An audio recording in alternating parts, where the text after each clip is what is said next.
Tanzania is a land of many wonders, with unparalleled diversity covering 937,062 square kilometers, making it the largest country in Eastern Africa.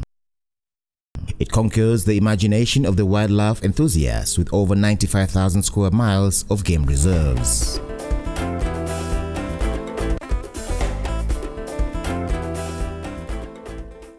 Tanzania is endowed with abundant natural resources, including many types of minerals and gemstones such as gold, uranium, diamonds, tanzanite, and vast amount of gas deposits, making mining one of Tanzania's fastest growing sectors in the country. Recent figures indicate that Tanzania has gas deposits of more than 33 trillion cubic feet. Despite being rich in minerals, many Tanzanians, even those living around areas engaged in extraction of gas and minerals, live below the poverty line. In such an atmosphere, Tanzanians have reservations on how their resources are shared because they don't contribute effectively to the acceleration of their social-economic development.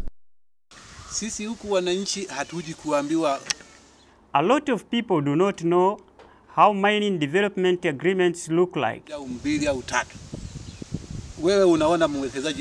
local community sees an investor coming, but it is not aware of the agreement signed between him and the government. We, the local community, cannot draw a new agreement with an investor because those powers have been invested to the central government.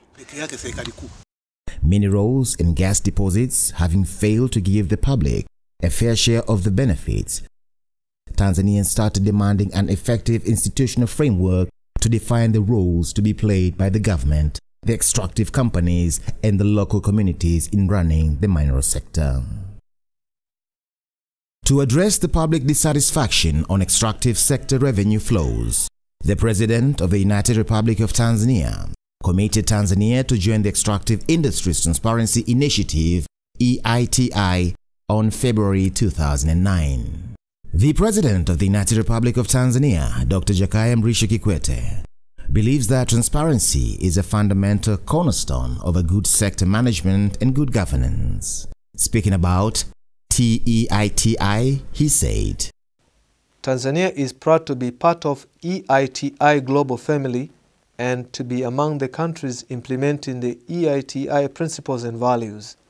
We are committed to the EITI process because it is aligned with our policy of promoting transparency and accountability in the management and use of our natural resources.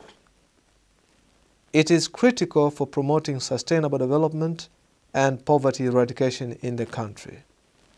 Once again, I would like to reaffirm Tanzania's commitment to the EITI principles, standards, and values.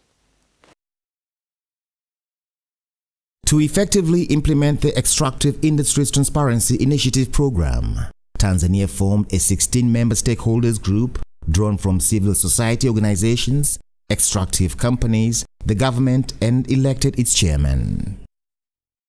The Secretariat visited several district headquarters to increase public awareness of Tanzania Extractive Industries Transparency Initiative (TEITI) objectives. So far, TEITI has produced 2 reconciliation reports on material payments and receipts provided by relevant extractive companies and agencies of the government of Tanzania. The first report covered the period from July 2008 to June 2009, and the second report covered the period from July 2009 to June 2010.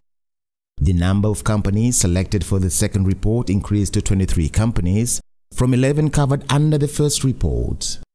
These 23 companies selected from 270 extractive companies paid approximately 99.4% of the total revenues received by the government agencies. The remaining 247 companies covered only 0.6% of revenues collected. It is evident that the general public is slowly becoming aware of all matters of their concern regarding the activities of the extractive companies and the government. If the mining development agreements are kept open, they will reduce the number of questions being asked by the public. They will know what the government is giving them and what the companies are doing in the country. I can openly say that the relationship between Williamson Diamond Mining Company and us small-scale miners has improved a lot. Given substantial revenue that is expected to be generated from discoveries of gas and the growth of the mining sector, it was the right decision for Tanzania to join EITI. The dissemination of EITI reports and its publication are starting to bring good results. Citizens are now able to read these reports and can follow the revenues received by government from mining and gas sectors.